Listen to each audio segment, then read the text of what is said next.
Ne mogu vjerovati. Što? Pa nije tako teško. Malo je.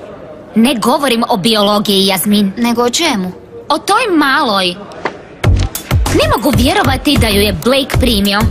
Očito je da nema tu razinu znanja. Od me nema ni ukusa. Vidite kakvu odjeću nosi. Zar ne shvaća da s toliko boja izgleda kao papiga? Ne znam, niti me zanima ništa što ima veze s njom, posebno sada pred početak Opena. U pravu si. Moramo smisliti ekskluzivu za prvi Open. Favenčik će planuti, cure.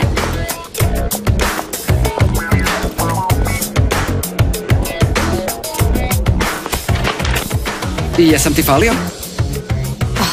Opet ti. Što sad hoćeš? Moja ponuda da ti pomognem još stoji. Mogao biti privatni profesor. Ne. Gle, radije ću pasti sve predmete nego da me ti podučavaš.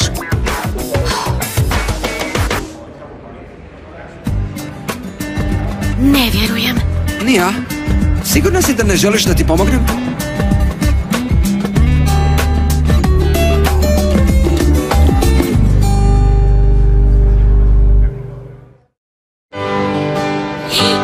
Simon! Ne vjerujem. Otkud ti ovdje? Rekao sam ti da se uskoro vidimo.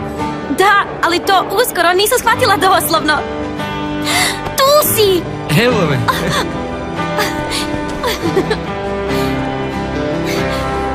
Čekaj, stani. Kako si stigao? A posao? Soraya mi je dala slobodno.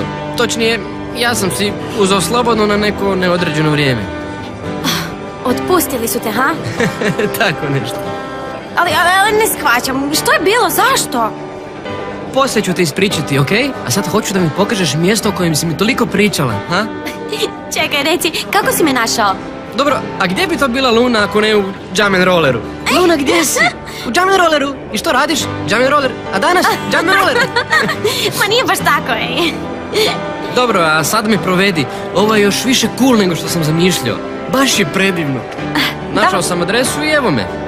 Cool je. A još nisi sve ni vidio. A ti? Puno si bolje nego zadnji put kad sam te vidio. Tiše! Prosti, jako sam uzbuđen.